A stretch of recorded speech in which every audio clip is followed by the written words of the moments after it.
오늘 우리에게 주신 말씀 요한복음 24번째 시간이고요. 제목은 하나님의 증언이란 제목입니다. 요한복음 5장 30절에서 38절까지 보도록 하겠습니다. 요한복음 5장 30절부터 38절까지 같이 한 목소리로 읽도록 하겠습니다. 내가 아무것도 스스로 할 수 없노라. 듣는 대로 심판하노니 나는 나의 뜻대로 하려 하지 않고 나를 보내신 이의 뜻대로 하려 함으로 내 심판은 의로우니라.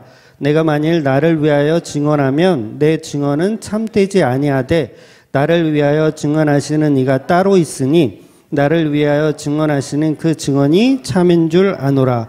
너희가 요한에게 사람을 보내매 요한이 진리에 대하여 증언하였느니라. 그러나 나는 사람에게서 증언을 취하지 아니하노라. 다만 이 말을 하는 것은 너희로 구원을 받게 하려 함이니라. 요한은 켜서 비추이는 등불이라. 너희가 한때는 그 빛에 즐거이 있기를 원하였거니와 내게는 요한의 증거보다 증거가 있으니 아버지께서 내게 주사 이루게 하시는 역사 곧 내가 아는 그 역사가 아버지께서 나를 보내신 것을 나를 위하여 증언하신 것이요 또한 나를 보내신 아버지께서 친히 나를 위하여 증언하셨느니라. 너희는 아무 때도 그 음성을 듣지 못하였고 그 형상을 보지 못하였으며 그 말씀이 너희 속에 거하지 아니하니 이는 그가 보내신 이를 믿지 아니함이니라. 아멘. 네, 우리 성도에게는 믿음이라는 것이 다 있죠. 네, 믿음이라는 것이 있어요. 이 믿음은 우리가 스스로 만드는 것이 아니고 증언을 통해서 생겨나는 겁니다. 증언을 통해서. 그 증언을 이제 복음이라고 하죠. 복음. 그래서 우리가 오늘 본문을 보면 두 가지 증언을 말하고 있어요. 먼저는 이제 세례 요한의 증언을 말하고 있고요. 그 다음에 하나님의 증언을 말씀하고 있습니다. 그리고 다음 주에는 이제 결론으로 보게 될 텐데, 다음 주에는 특별 계신 성경이 예수님을 증언하고 있다. 이렇게 결론을 내는 겁니다. 즉 예수님은 성경을 완성하신 하나님과 동일하신 삼위일격의 하나님이라고 했죠.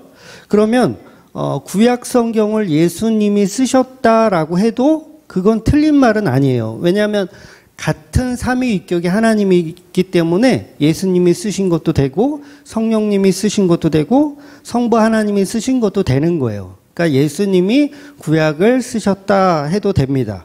그래서 인간의 창조부터 구원까지 모든 것은 예수님이 관여하지 않으시는 것이 없다라는 거죠. 그래서 몸은 하나인데 머리는 셋이다. 이렇게 지난주에 말씀드렸죠. 그런 개념 아니라 그랬어요. 그 머리가 셋이면 서로 싸우잖아요. 막 너가 잘나니 내가 잘나니. 그런데 성부 성령 하나님은 절대 싸우지 않으시고 인간 창조와 구원에 있어서 그 섭리 가운데 잘 이렇게 진행이 된다는 거죠. 그렇다면 하나님의 생각이 곧 예수님의 생각입니다.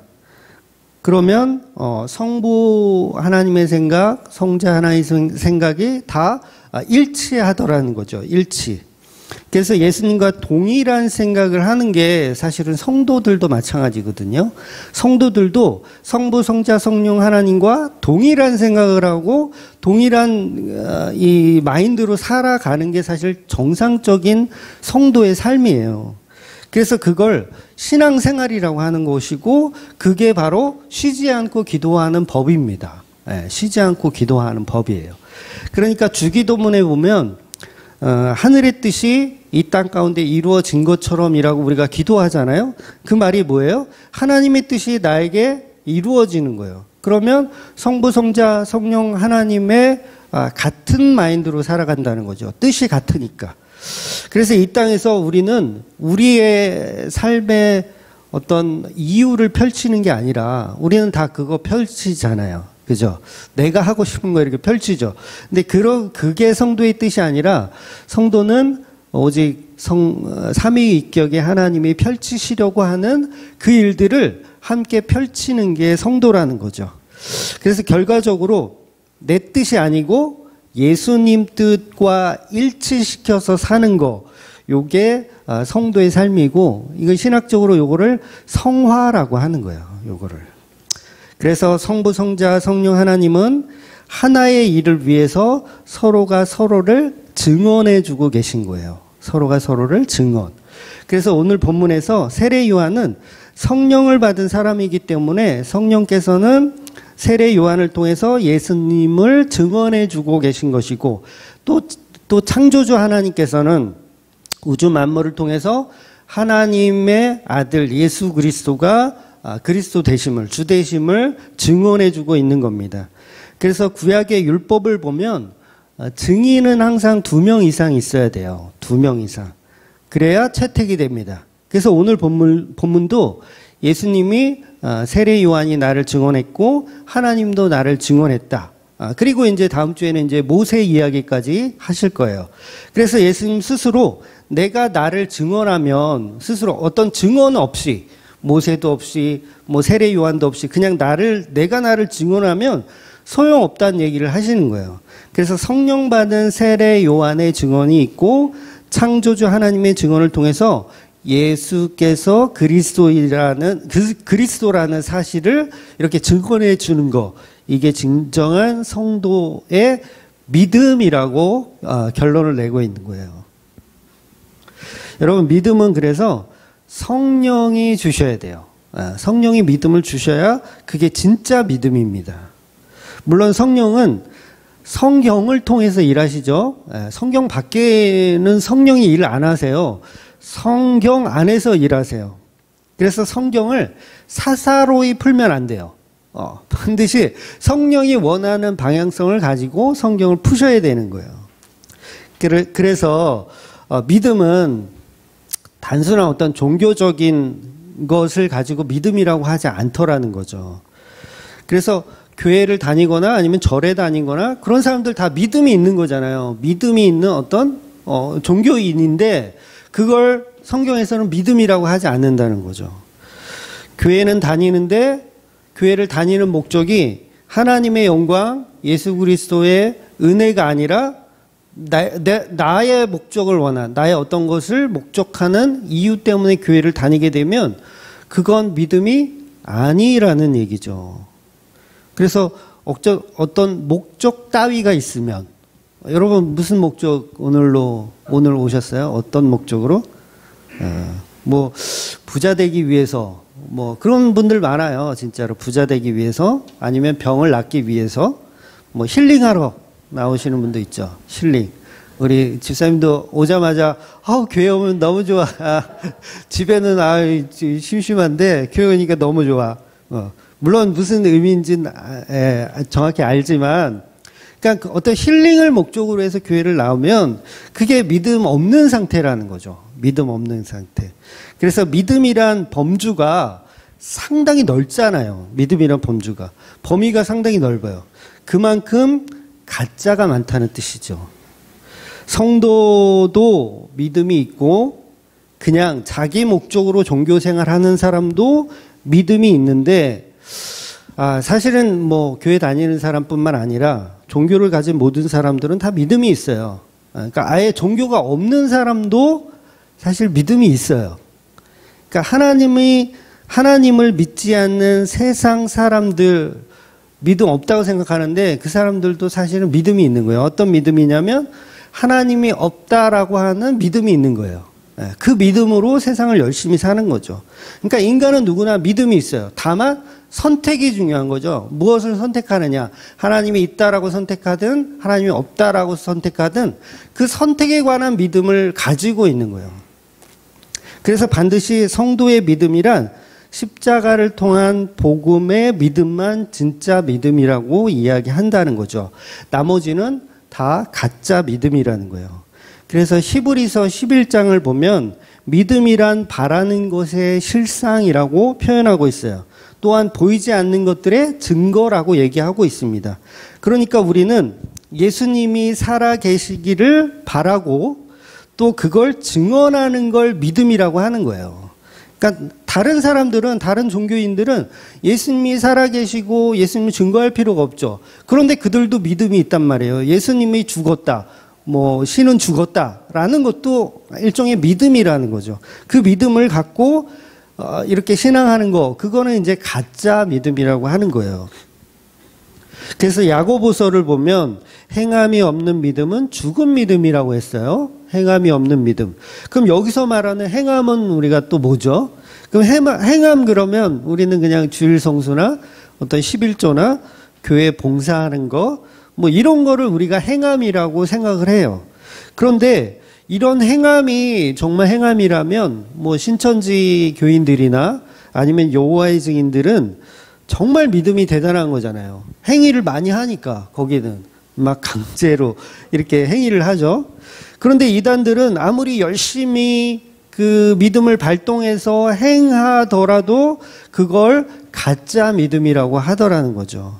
그래서 믿음으로 이삭이 번제를 바쳐요. 이삭이 바친 게 아니죠. 아브라함이 이삭을 믿음으로 번제를 바쳐요. 그런데 그 아브라함의 믿음은 어떤 믿음이냐는 거죠. 그러니까 이삭을 바쳤다라는 어떤 그 행함을 하나님이 말씀하고 있는 걸까요? 그 행함을 칭찬하고 있는 걸까요? 그걸 칭찬하고 있는 게 아니라 하나님은 아브라함을 통해서 그 언약을 지키고 있는지를 확인하신 거예요. 그러니까 단순한 어떤 행위적인 것으로 칭찬한 것이 아니라 네가 나의 언약을 정말 믿고 있는지를 확인하고 계신 거죠. 그래서 이 언약을 믿었기 때문에 아브라함은 이삭을 번제로 바칠 수 있었던 거예요. 물론 바치지는 않습니다. 바치려고 했던 거예요.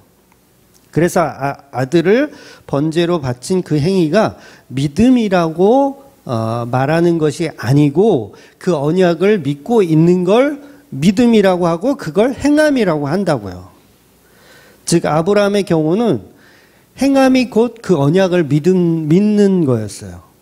아브라함의 행위는 언약을 믿은 거지 이삭을 번제로 바친 자체에 의미가 있는 것은 아니라는 거죠.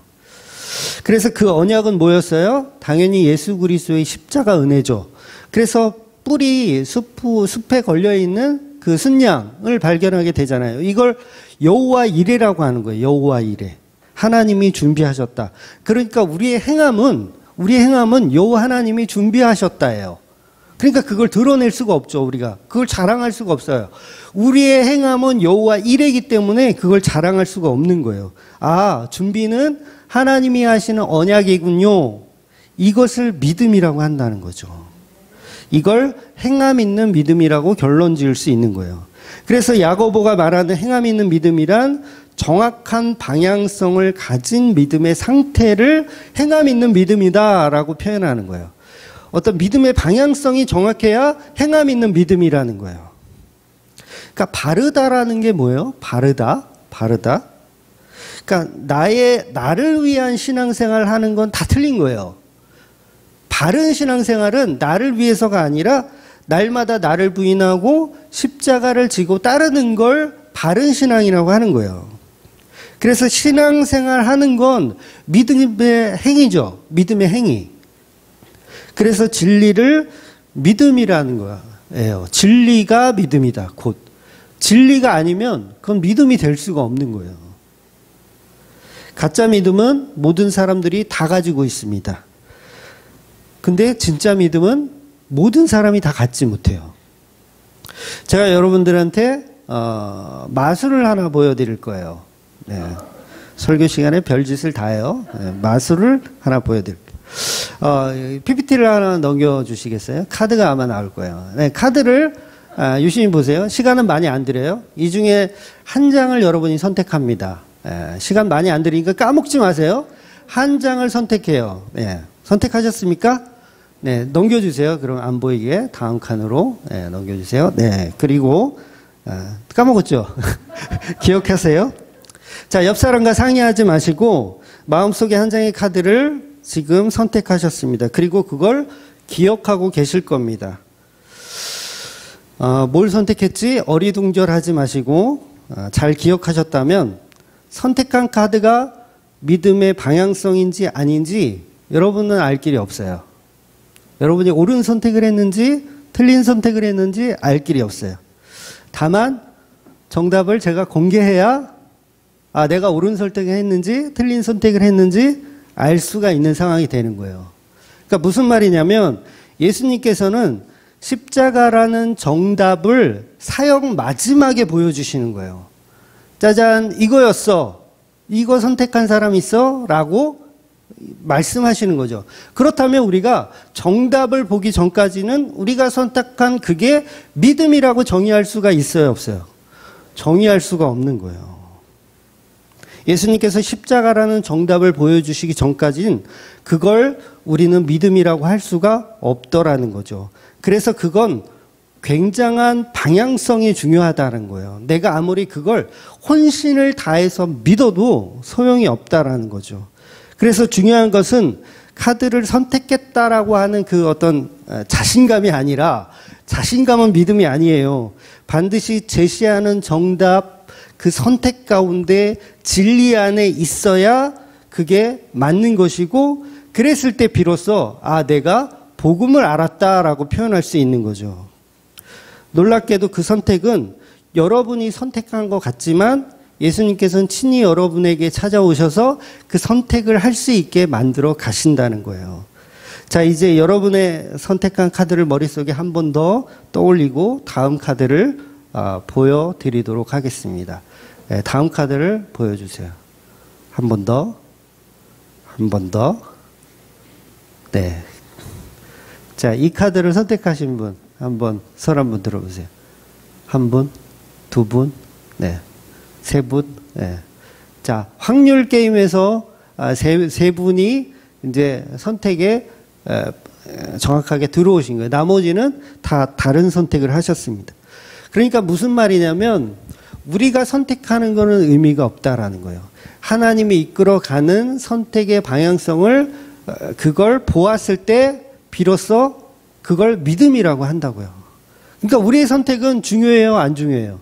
하나도 중요하지 않은 거예요. 나중에 그 십자가가 드러났을 때 그 십자가로 선택된 사람들이 중요하다는 거죠. 그러면 뭐예요? 지금 다른 카드를 선택하신 분들은 뭘 해야 될까요? 뭘 해야 돼요? 회개해야죠. 이해가 안 되세요? 너무 어려운 설교를 오늘 하나요? 회개해야 되는 거예요. 내가 다른 방향성을 가지고 이걸 믿음이라고 믿고 있었군요. 예수님, 저 어떻게 할까요? 어떻게 할까요? 그리고 물론 우연찮게 선택을 잘 맞추신 세 분은 이게 내가 선택해서 선택한 게 아니라 하나님의 은혜로 선택되어졌구나라고 생각할 수밖에 없는 상황으로 밀어 넣으신다는 거죠. 그래서 우리는 추측할 수 없는 거예요. 우리의 믿음을 추측하여 나는 정말 진짜 믿음 있는 사람이라고 생각할 수가 없더라는 거죠. 그래서 예수님이 지금도 살아계셔서 우리를 사랑하시고 인도하신다는 그 믿음으로 사시던지 아니면 그냥 죽은 예수로 믿고 사시던지 선택은 우리의 몫이지만 결국 정답은 하나밖에 없다라는 거죠. 그래서 우리가 잘못된 선택을 했을 때는 반드시 회개하고 바른 선택의 길로 돌아가야 한다는 겁니다. 예를 들면 조금 전 우리 집사님께서 여기에 물을 담아서 보내주셨어요. 저 마시라고. 이 속에 물이 있을까요? 없을까요? 네, 대부분 있다라고 믿어요. 그런데 제가 물이 없다라고 막 설교를 해요. 물 없어요, 여기. 아까 몰래 싹 바꿔치기 했어요. 없어요. 그러면 한두 사람은 믿어요. 그쵸? 네, 믿게 돼요. 결국 뭐냐면 우리는 선택이라는 거예요. 물이 있다라고 선택할 건지 물이 없다라고 선택할 건지 그 선택을 하면서 산다고요. 그런데 그 선택이 믿음이 아니라는 거예요. 우리는 선택할 꼬라지가 없어요. 이해가 되세요? 선택은 이미 하나님께서 다 해놓고 계시고 그 방향성을 가지고 우리 인간들을 거기다가 밀어 넣으시는 거예요. 복음이라는 이름으로 그쪽으로 가게끔 밀어 넣고 계신 거예요. 야, 너희들이 선택한 카드는 틀렸어. 세븐 하트가 진짜야 라고 설명하는 거죠. 물이 있고 없고가 중요한 게 아니라 내가 선택한 게 그게 정의라는 거예요. 그런데 우리는 우리의 사고와 우리의 개념을 총동원하여 그걸 믿음이라고 생각하더라는 거죠. 그렇다면 믿음은 그 믿음 자체가 아무 소용이 없다라는 거예요. 믿음이 소용이 없어요. 아무리 하나님을 잘 믿고 예수님을 잘 믿어도 소용이 없는 거예요. 그 방향성에 관하여 맞지 않으면 우리는 다 믿음이 없는 사람이라는 거죠. 그러니까 중요한 건 예수님이 인도하는 대로 잘 선택되어져야 한다는 거죠. 그 선택이 잘못되면 그건 진리가 되든지 가짜가 되든지 하더라는 거죠. 다시 말해서 선택이 잘못된 믿음을 성경은 선택이 잘못된 믿음을 성경은 믿음 없음이라고 이야기한다는 거예요. 그러니까 그런 분들은 예수님을 믿었던 것이 아니라 심판대 앞에서 나는 너를 도무지 알지 못하노라 라는 얘기를 듣게 된다는 거죠. 왜냐하면 내가 선택한 카드의 믿음을 가지고 있었기 때문에 아무리 큰 믿음, 대단한 믿음, 산을 옮길 만한 믿음 있어봐야 소용이 없다라는 거예요. 그러니까 이처럼 믿음이란 믿고 안 믿고가 중요한 게 아니고 먼저 선택의 몫이 있더라는 거예요. 그런데 그 선택은 성령께서 이끌어 가야 한다는 거죠. 그래서 우리는 늘 잘못된 선택을 할 수 있다라는 생각을 갖고 있어야 된다는 거예요. 그래서 그 방향성을 우리가 어디서 찾아야 됩니까? 성경을 통해서 계속해서 찾아가는 거예요. 내가 선택한 카드가 혹시 틀리지는 않을까? 계속해서. 여러분, 사도 바울도 내가 달려갈 길을 다 마친 후에 버림받을까 두려워했습니까? 안 했습니까? 두려워했어요. 그게 왜 그런 거예요? 혹시 내가 선택한 이 카드가 진리가 아니면 어떡하지? 라는 고민을 사도 바울도 늘 했다라는 거예요. 그 얘기는 뭐냐면 전적으로 성령께 맡겨드리는 삶을 살았다는 거죠. 나의 의를 드러낼 수가 없어요. 내가 선택한 카드가 옳다라고 주장할 수가 없다라는 거죠. 그래서 그 선택이 굉장히 중요하다는 거죠. 그게 진짜와 가짜를 나누게 된다는 거예요. 가인도 하나님을 믿었고요. 아벨도 하나님을 믿었어요. 둘 다 믿음이 있었어요. 절대 가인에 비해서 아벨에 비해서 가인이 믿음이 부족했다라고 볼 수 없어요. 왜냐하면 가인은 아벨보다 더 가치 있는 곡식으로 이 제사를 드렸거든요. 그러니까 아벨이 드린 어린 양은 전에도 말씀드렸지만 육식을 안 하던 시절이기 때문에 양고기는 먹지도 못하는 쓰레기입니다. 쓰레기예요, 말 그대로. 그렇게 가치 없는 걸 드렸어요. 근데 가인은 곡식으로 드렸단 말이에요. 얼마나 가치 있는 걸로 드렸어요. 그런데 히브리 기자는 아벨은 믿음으로 드렸다라고 하는 거예요. 그 믿음은 뭐예요? 어떤 믿음의 크기, 양 이런 게 아니라 무엇을 선택했는지, 무엇을 표적했는지가 중요하다라는 거예요. 예수 그리스도가 중요하다라는 거죠. 우리의 믿음에는. 그러니까 저와 여러분에게 믿음에 있어서 정말 중요한 것은 어떤 믿음의 양이 아니에요. 불교에서는 그러거든요. 불교에서는 어떤 정성의 양을 봐요. 절을 몇 번 했냐, 1000배를 했냐, 10,000배를 했냐. 이 정성이잖아요. 이 정성이 있다라는 건 믿음이 그만큼 크다는 거예요. 여러분 1000번째의 예물을 드리라고 하면 믿음 없는 사람들 그거 하겠어요? 1000번째를 교회에서는 그러잖아요. 1000번을 하는 거잖아요. 10,000원씩만 해도 10,000,000원이에요. 100,000원씩 하면 이거 얼마야? 에? 억 단위예요, 억 단위. 그걸 해야 돼요. 믿음이 없는 사람이 어떻게 그걸 해요? 그런데 그걸 믿음이라고 생각하잖아요, 종교인들은. 그러나 기독교에서는 그걸 믿음이라고 얘기하지 않더라는 거죠. 믿음은 양이 아니라 선택되어지는 것이 더 중요하다는 겁니다. 즉 우리가 예수를 믿고 구원받은 믿음도 사실 마찬가지예요. 우리가 아무리 믿음이 좋아도 그 믿음의 양으로 우리가 구원되는 것이 아니더라는 거죠. 반드시 먼저 선행돼야 할 것은 한 가지인데 그것이 바로 예수 그리스도의 피 뿌림 사건이라는 거예요. 십자가 없으면 그건 믿음이 아니라는 결론이죠. 그러니까 너무도 우리 교인들은 많은 교인들은 십자가 없는 교회를 너무도 열심히 다녀요. 이건 굉장히 안타까운 일이에요. 교회들이 추구하는 게 전부 인본주의적인 어떤 인간의 잘됨을 추구해요. 이건 다 종교인 거예요. 믿음이란 제목으로 설교를 해요. 저도 지금 여태까지 믿음이란 제목으로 설교를 했는데 성경에 등장하는 예수님을 만난 사람들의 믿음을 우리는 칭찬하기를 좋아합니다.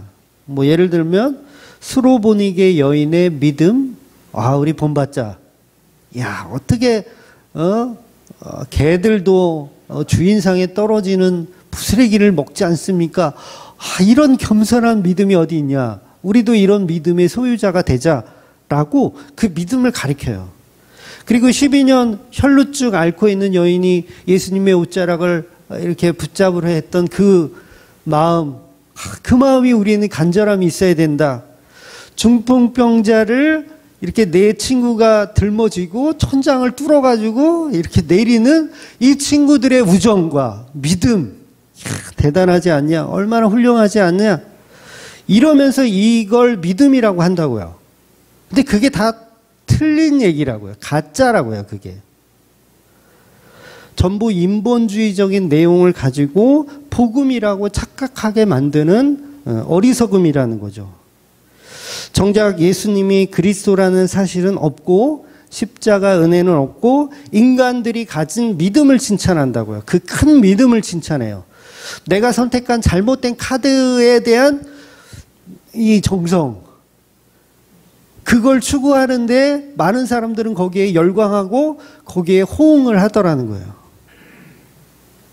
그러면서 설교하는 내용들이 모세를 본받자, 다윗을 본받아라, 심지어는 예수님을 본받아라. 그리고 끝이 나면 그래서 우리 인간들이 내놓는 결론은 결국 교회 성장과 교회 부흥이라는 거죠. 그게 잘못된 믿음이라는 거예요. 그건 잘못된 믿음도 아니고 그건 믿음이 아닌 거예요. 그냥 믿음 없음이라는 거죠. 그래서 교인들이 잘 되고 대한민국 정치판이 잘 되고 경제가 살아나고 코로나가 물러가고 전부 뭐예요 이게? 전부 믿음이라고 생각하지만 거기에는 믿음이 하나도 없다라는 거죠. 모든 종교들이 앞다투어 하는 일들이에요. 전부 가짜 믿음이에요. 여러분 세상의 모든 종교는 100% 다 가짜입니다. 거기 구원 없어요. 뭐 불교, 이슬람, 힌두교 아무리 열심히 다녀봐야 거기에는 구원이 없어요. 그러니까 종교들이 추구하는 건 전부 인본주의적인 가짜 믿음들이는 거죠. 그러니 저와 여러분이 믿음이 없으니까 하나님을 기쁘시게 못하는 거예요.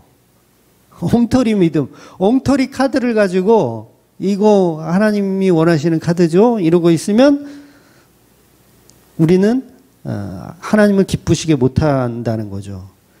그러니까 내 집 잘 되고 내 교회 잘 되고 내 나라 잘 되는 거 이게 믿음인 줄 알았더니 성경을 조근조근 살펴보니 그걸 믿음이 아니라고 폭로하더라는 거예요. 바로 지금 이런 자들이 바리새인들이고 이런 자들을 예수님이 지금 대화하고 계신 거예요. 십자가를 아십니까? 피를 아십니까? 이렇게 이야기하고 계신 거예요. 왜 종교에 빠진 그 사람들 있잖아요. 대순진리교나 아니면 거기 그 뭐라 그러죠? 그분들이 길에서 가방 하나 메고 도를 아십니까? 요새는 그렇게 안 하더라고. 그거 안 먹힌다고. 보아하니 인상이 참 좋으시네요. 혹시 도를 아십니까? 뭐 이렇게 한대요. 그 사람들 뭐예요? 욕을 먹어가면서도 해요. 막 욕하는 사람들이 있더라고요. 막 저도 한번 해봤는데 욕하더라고요. 사람들이 막 할 짓이 없어가지고 막 길거리에서 이렇게 하냐고 막 욕해요. 그런데도 그 사람들은 정말 열심히 해요. 아침부터 저녁까지 계속 뭐 도를 아십니까? 뭐 인상이 참 좋으시네요. 그러니까 교회 다니는 저와 여러분도요. 사실은 그런 열심을 가지고 교회에서 뭘 해야 되냐면 도를 아십니까가 아니라 피를 아십니까? 십자가를 아십니까? 완전 미친놈들처럼 교회 오늘 누가 오늘 새로 오셨어요. 십자가를 아십니까? 피를 아십니까? 이게 맞는 거예요, 사실은. 이게 복음이잖아요. 예수 그리스도의 십자가 피가 복음이라고요. 그런데 우리는 다른 거 전하기 너무 바쁘죠. 큰 믿음을 자랑하기 바쁘고, 우리가 행한 어떤 행위를 자랑하기 바쁘고. 그런데 우리가 해야 할 일들은 십자가 도를 전하는 거예요. 다른 게 없어요. 십자가 말고 다른 믿음은 다 가짜라는 거죠. 이처럼 믿음에서 예수님의 피가 왜 그렇게 중요하냐면 예수 그리스도께서 십자가의 구원을 이루시기 전까지는 우리의 믿음의 방향성 자체가 존재하지 않기 때문에 그래요. 우리가 가진 믿음은 진짜 믿음의 상태가 아닌 거예요. 그 믿음이 진짜라면 반드시 십자가에서 예수님께서 피값을 지불해야 그때 비로소 그게 진짜가 되는 거예요. 그러니까 믿음은 십자가에서 결정이 되는 거예요. 결정이 되는 거. 그러니까 우리가 아까 6장의 카드를 보았지만 어떤 선택을 하든 그건 진리가 아니에요. 진리가 없어요. 6장 모두가 진리가 없어요. 그런데 그 중에 한 장을 진리로 만드는데 그게 십자가 사건이라는 거죠. 십자가 사건을 통해서 그 6장 중에 하나만이 진리로 드러나는 거예요. 그랬을 때 비로소 다른 카드를 선택했던 사람들은 내가 잘못된 선택을 했습니다. 라고 회개하는 거예요. 그렇게 회개했던 사람이 누구냐면 베드로와 다른 제자들인 거예요. 그리고 이 선택을 잘했던 사람들도 혹 있더라도 그 선택이 내 능력으로 한 것이 아니라 하나님의 인도하심, 하나님의 섭리 가운데 선택했다라는 전적 믿음을 예수님께 돌려드리는 사람들이 성도라는 거죠. 물론 이건 제가 카드를 일부러 비유적으로 설명하기 위해서 만든 거예요. 거기에 큰 의미를 또 둬가지고 나는 선택 잘했다느니 이러시면 안 돼요. 네.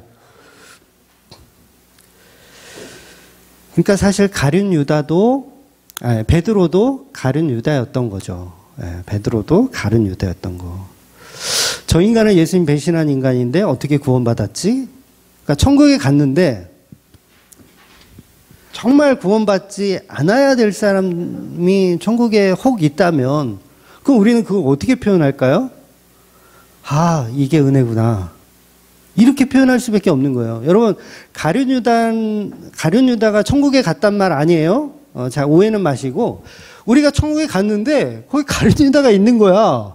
가룟 유다가 상석에서 밥을 먹고 있어. 이거 잘못됐다. 뭔가 분명히 우리 이혜원 목사님이 가룟 유다는 천국에 못 갔을 거라고 예상하셨는데 천국에 있네? 어떻게 된 거지? 라고 했을 때 그걸 은혜라고 한다고요. 그걸 은혜라고 하는 거예요.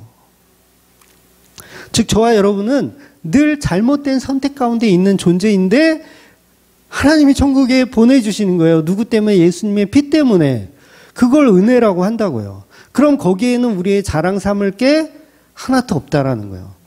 늘 항상 확률적으로 저는 잘못된 선택을 했던 존재입니다. 그럼에도 불구하고 내가 어떻게 천국에 갈 수 있습니까? 그 은혜로 살 수밖에 없는 거죠. 즉 내가 가진 믿음을 참으로 결정해 주시는 분이 바로 예수님이라는 거죠. 그래서 거기에는 우리의 어떤 정성이나 행위가 조금도 보태질 수가 없다라는 거예요. 바로 하나님의 절대 주권으로 이루어지는 역사, 즉 십자가 사건만이 믿음이라고 정의하는 겁니다. 그러니 우리가 믿음으로 구원을 받지만, 우리가 믿음으로 구원을 받아요. 믿음으로 구원을 받지만 그보다 먼저 그 믿음의 방향성을 만들어주시는 하나님의 섭리, 그걸 이제 구원을 선물이라고 하잖아요. 그 선물을 주시는 하나님의 섭리. 그래서 그 복음의 은혜가 있어야 믿음의 구원이 가능하더라는 거죠. 그래서 계속해서 지난주도 그렇고 이번 주도 그렇고 다음 주까지도 계속해서 삼위일체적인 하나님의 속성에서 증언에 관한 이야기를 계속 정리하고 있어요. 네, 내용이 사실은 좀 지루하고 조금 어려운 부분들이에요. 그래서 지난주 마지막이 뭐였냐면 요한복음 5장 29절을 보면 선한 일을 행한 자는 생명의 부활로 말씀 있어요. 예. 악한 일을 행한 자는 심판의 부활로 나오니라. 이런 말씀을 하고 있어요. 우리가 할 수 있는 선한 일이 뭐였나요? 우리가 할 수 있는 선한 일? 바로 예수님의 피를 믿는 것이 선한 일입니다. 예. 그럼 악한 일은 뭐예요? 예수님의 십자가 피를 믿지 않는 걸 악한 일이라고 하는 거예요. 그리고 오늘 본문의 결론은 하나님이 그 아들 예수를 주신 모든 역사가 곧 증언이다라는 내용이에요. 그리고 다음 주에는 이제 조금 더 구체적으로 그 역사가 곧 모세의 글이고 선지자들의 글인데 그게 이제 성경이죠. 그 성경은 바로 예수님에 관한 이야기를 증언하고 있다. 그래서 요한복음 5장이 그렇게 이제 결론이 나게 되는 거예요.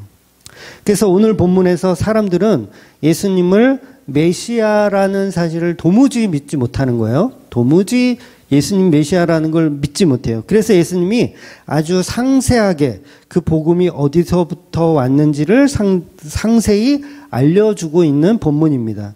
그런데도 바리새인들은 엄청난 고정관념에 사로잡혀서, 그러니까 내가 선택한 카드죠. 내가 선택한 카드에 사로잡혀서 믿음의 방향성이 없으니 예수 그리스도를 메시아로 보지 못하는 거예요. 믿음의 방향성도 없는 자기들이 어떻게 선택된 백성이라고 굳게 믿고 있냐고. 그러니까 바리새인들은 전부 나는 천국 갈 수 있다라고 생각하거든요. 왜? 나는 선택된 백성이기 때문에 천국 갈 수 있다라고 생각해요. 그러니까 6장의 카드를 자기가 임의로 선택을 해놓고 그걸 구원이라고 정당화시키고 있는 모습인 거죠. 그런데 교회 다니는 사람들이 다 그런 거 아세요? 다 그래요. 다. 저와 여러분 안 그래요? 저와 여러분도 그래요. 다 그래요. 내가 선택한 것을 옳다라고 믿어요. 그거 틀렸다 그러면요 얼마나 승질 내는지 아세요? 승질들은 있어가지고 교회 다니는 사람들이 아주 성격들이 아주, 그러니까 십자가 확인 없이 자기가 선택한 거를 우기는 거예요. 맞다고. 그러니까 내가 선택한 카드가 맞으니까 열심히 예배드리자. 이게 맞아. 스스로 구원받았다고 착각하죠. 구원의 확신 있냐고 물어보면 아마 다 아멘 아멘 할 거야. 그러니까 여러분 성경을 보통 이 캐논이라고 하고 표준이라고 하거든요. 표준 성경. 근데 내 자신이 생각하는 종교가 우리 안에는 표준이 되어 있어요. 희한하죠? 그러니까 태어나서 우리가 얼마나 많은 목사님들의 설교를 들었습니까? 아마 세번도 한 100명은 좋게 넘을 거예요. 최근은 또 유튜브가 너무 발전해가지고 유튜브만 틀었다 하면 원하는 목사 설교는 아무 때나 들을 수 있어요. 너무 좋은 거 아니에요? 너무 좋은 게 아니죠, 이건. 그러니까 얼마든지 들을 수 있어. 그러니까 그런 목사들의 설교를 통해서 내가 뭘 만드냐면 표준을 만드는 거예요. 내 스스로가. 성경이라는 표준이 있는데 그거는 일단은 제쳐두고 목사들이 해석한 것들로 가지고 나를 표준으로 만드는 거예요. 나 자신이 표준이에요. 그래서 어떤 성경적 근거와 논리를 가지고 표준을 만들지만 결국 그 표준은 뭐예요? 가짜인 거예요. 그 표준은. 그래서 스스로가 성경을 많이 안다고 우리가 착각하잖아요. 저도 착각해요. 저도 착각하거든요. 많이 안다. 뭐 방향성 잘 안다. 이렇게 스스로가 표준을 만들어서 그걸 계속 옳다라고 정의하고 있어요. 그러니까 바리새인들 역시 마찬가지죠. 자기들이 가진 표준이 옳다라고 생각하는 거예요. 자기들이 가진 뭐 장로의 유전이나 율법이나 모든 것들을 다 표준이라고 믿고 있어요. 그러나 성경의 역사의 주인공은 오직 예수님뿐입니다. 그 표준은 예수 그리스도의 십자가만이 표준인 거예요. 그러니까 성경을 근거하지 못하는, 예수 그리스도의 피를 근거하지 못하는 표준들은 여러분이 다 버리셔야 되는 거예요. 다 버리셔도 돼요. 그것을 믿음이라고 계속 우기고 싶죠. 우기고 싶어요. 야, 1,000번째 예물 드린 게 그게 왜 믿음이 아니야? 그건 믿음이야. 너 할 수 있어? 나 못하지. 난 돈이 없기 때문에. 못하지. 그럼 넌 표준이 아닌 거야. 그걸 하는 사람들이 믿음이 있는 거야. 라고 하는 자기들이 만들어 놓은 표준으로 믿음을 정의한다는 얘기죠. 우리는 늘 우리가 가지고 있는 사고를 표준 삼아 거울 삼아 사는 거예요. 그걸 정의로운 믿음이라고 착각하고 있는 거죠. 그런 분들한테 아무리 성경을 풀어줘도요, 이미 스스로가 표준이 있기 때문에 말씀에 안 들어가요. 욕이나 하지 계속. 말씀에 안 들어가요. 표준이 있기 때문에. 그런데 성경이 말하는 진리는 스스로의 표준을 버려라예요. 스스로 갖고 있는 표준을 버려라.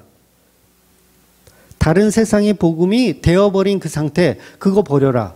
바리새인들 너희들이 갖고 있는 표준 버려라. 장로의 유전 버리고 율법도 버리고 다 버려라. 오직 십자가만이 너희를 의롭게 할 수 있다라고 설명하는 거예요. 근데 그 표준을 못 버려요, 우리가. 쌓아온 게 있어가지고. 지금 이 본문은요, 안식일의 문제로 쌓아오는 거예요. 안식일의 문제로 지금 계속 이야기하고 있는 거예요. 그러니까 안식일 때문에 예수님 죽이려고 하는 거예요, 지금. 38년 된 병자가 안식일을 안 지켰다. 안식일을 지켜야 한다. 할례를 지켜야 된다. 11조가 표준이다. 목숨처럼 만들어 지키고 있는 거예요. 그런데 그게 표준이 아니라는 거죠. 그게 표준이 아니고 십자가만 표준이라는 거예요. 그러니까 지금도 얼마나 많은 교회들이 그 표준을 뭘로 정하고 있냐면 주일 성수 11조라는 표준을 삼고 있어요. 이 정도는 해야지 그러니까 집사 직분 받지. 이 정도, 그러니까 표준을 만든 거죠. 이 정도는 해야지. 그것도 못하면 그게 믿음이 있는 사람이라고 할 수 있어? 믿음 없는 사람이지? 라고 표준을 만들어요. 그런데 성경은 그런 얘기로 표준을 만들지 않더라는 거예요.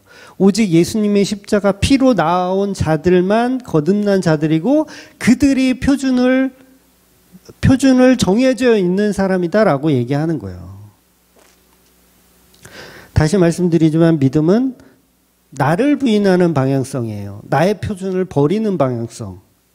그런데 바리새인들이나 이단들도 믿음이 있지만 그 믿음은 나를 부인하는 방향성이 아니라 오히려 내가 만든 표준을 더 부각시키려는 잘못된 표준을 가지고 있다라는 거예요. 그래서 예배에 성공하면 우리 인생에도 성공한다라는 이상한 얘기를 하는 거예요. 왜? 표준이 나의 성공이 목적된 표준이에요. 그러니까 11조를 정직하게 바치면 뭐 30배, 60배, 100배의 결실을 얻는다. 전부 나를 위한 방향성이죠. 1000번째 예물을 하는 이유도 여러분 1000번째 예물을 하는 사람들 중에서 나를 위한 방향성 없는 사람이 있을까요? 그런 사람 없어요. 예수님의 십자가에 못 박힌 은혜 때문에 1000번째 하는 사람 저는 못 봤거든요. 다 자기만의 표준을 만든 이유가 있더라는 거죠. 결국 그 믿음은 구원을 이루지 못하더라는 거예요. 그럼 그 믿음은 가짜라는 거죠.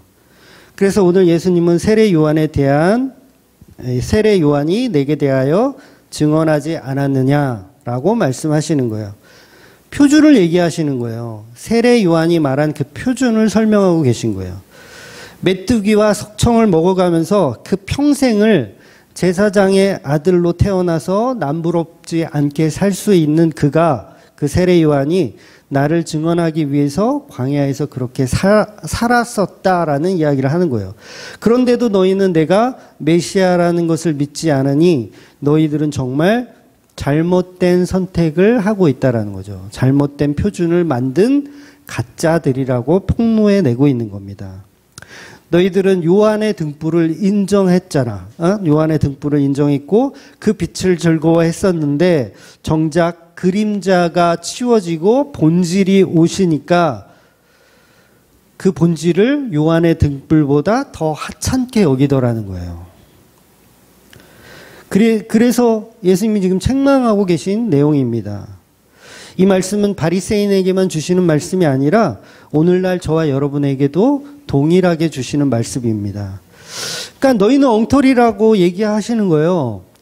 여러분이 표준을 만들고 계십니까? 그거 엉터리라고 말씀하시는 거예요. 그러니까 물론 우리는 우리의 표준을 만들어 가면서 살 수밖에 없는 존재예요.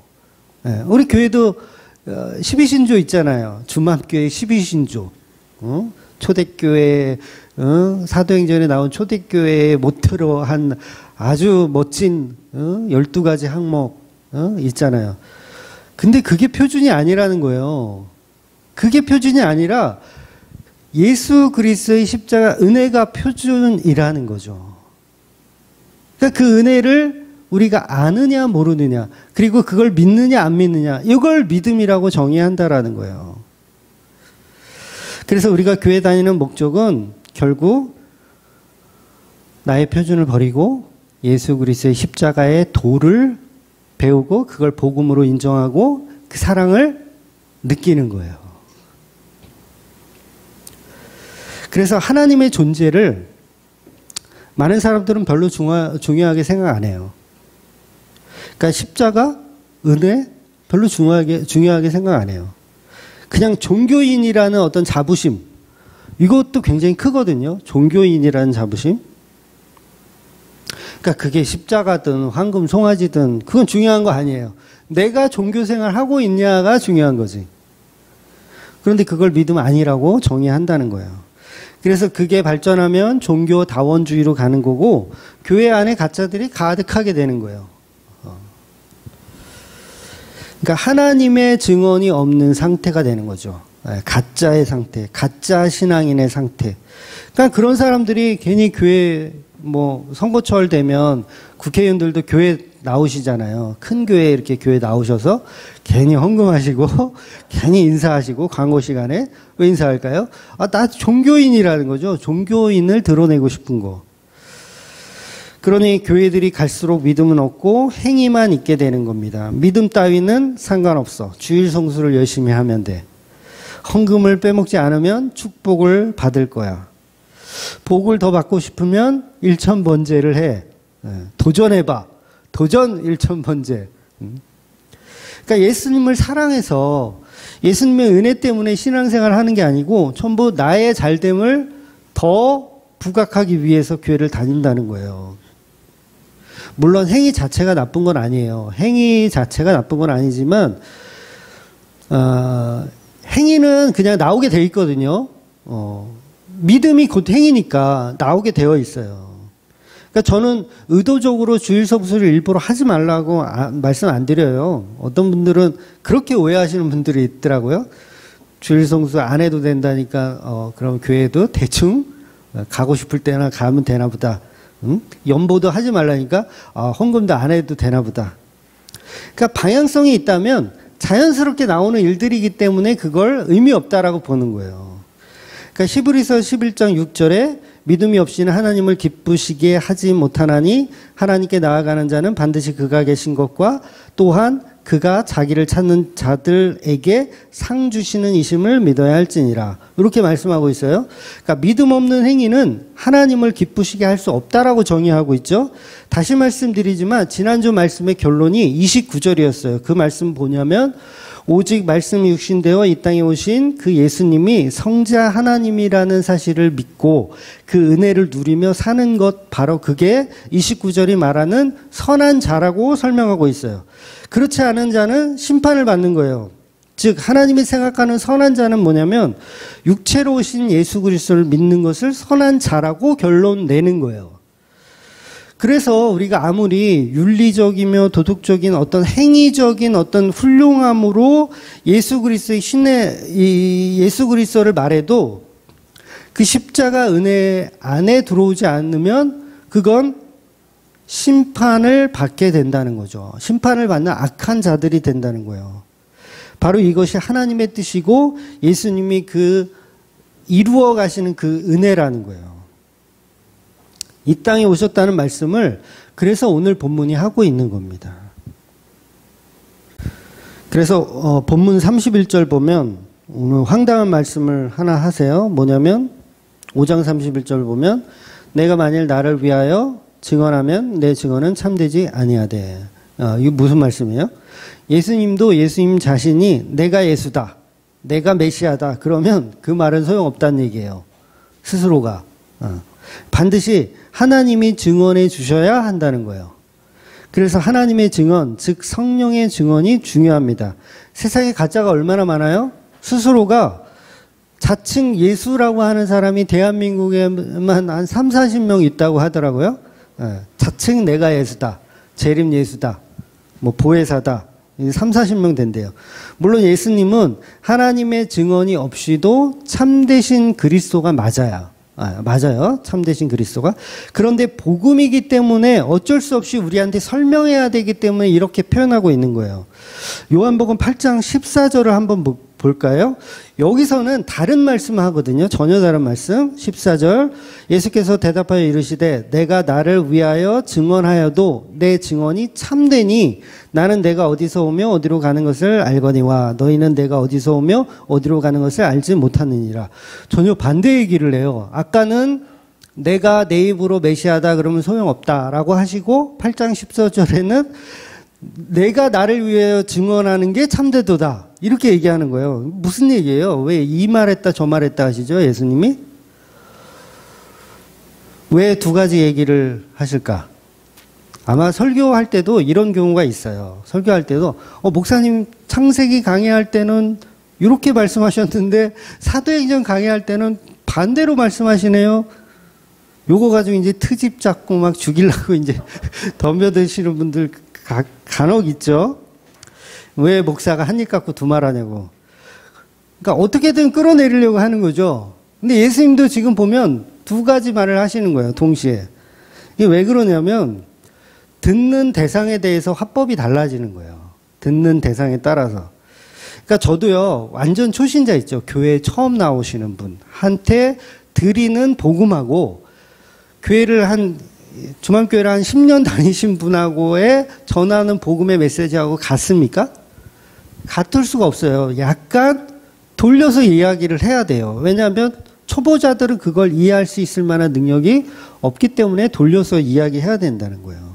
그러니까 소화할 능력이 없죠. 처음 예를 들어서 불교에서 한 30년 계시다가 이번에 교회 한번 다녀볼까 왔는데 아무것도 모르는 분한테 피를 믿으십니까? 이러면 전후 문맥 없이 이래버리면 이게 복음이 안 들어가잖아요. 그러니까 예수님도 그런 의미에서 똑같은 이야기를 방향성을 틀어서 설명하고 계시는 거예요. 그러니까 가끔은 저도요. 그래서 여러분 제 말 좀 들어주세요. 걸림돌이 되지 마십시오. 설득하는 방식으로 설교를 할 때가 있어요. 물론 그런 식으로 설교하면 안 되는 건데 그렇게 할 때가 있어요. 왜냐하면 초보자들을 위해서 그런 것도 필요해요. 그런데 이런 경우도 있죠. 듣든지 안 듣든지 나는 그냥 복음 전해. 믿으려면 믿고 말려면 말어. 라는 식으로 할 때도 있어요. 단호하게 할 때도 있어요. 그런데 두 가지 설교가 무엇이 맞고 무엇이 틀렸다라고 정의할 수 있나요? 없어요. 둘 다 맞는 설교를 하는 거예요. 그냥 자기 수준에 안 맞으면 우리는 근데 그걸 점수를 매기죠. 이건 틀린 설교고 이건 맞는 설교고. 그러면 수준 높은 목사님 찾아가야지 어떻게 안 맞으면.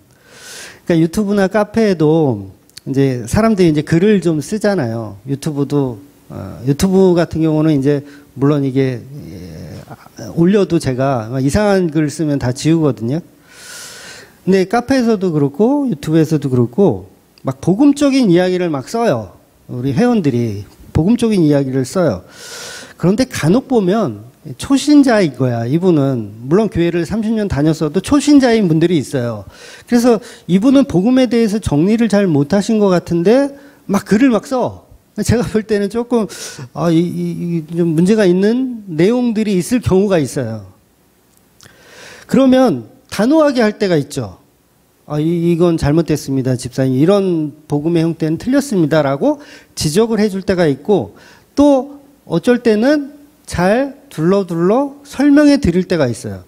다르죠. 뉘앙스가 달라요. 예를 들어서 저희 교회 교인이신 그러니까 주맘교회 등급이신 분이 막 이상한 복음적인 내용을 글로 써요. 그러면 저는 어떻게 해야 돼요? 단호하게 혼낼 거예요. 단호하게, 집사님 정신 나가셨습니까? 여기서 이런 글을 쓰시면 어떡합니까? 단호하게 혼낼 거예요. 그런데 교회 처음 이제 복음을 접하신 어떤 분이 그런 이야기를 썼다. 복음적이지 않은 글들을 썼다. 그러면 단호하게 할 수 없는 거예요. 그러면 댓글로 무엇은 잘못됐고 이렇게 조심스럽게 이렇게 설명해 드릴 수가 있는 거죠. 그런데 그런 내용을 가지고 목사의 어떤 방향성이 옳고 그름을 논한다는 건 문제가 심각하더라는 거예요. 즉 예수님이 말씀하시는 이 두 가지 형태는 복음을 전하기 위한 듣는 자에 맞추어서 설명하고 있는 내용인 거지 복음이 예수님이 이랬다 저랬다 한다는 내용이 아니라는 거죠. 그래서 예수님도 마치 두 가지 복음을 전하는 것처럼 보이지만 그 이유는 상당히 다른 의미가 있더라는 거죠. 결국 결론은 동일한 이야기를 하신다는 거예요.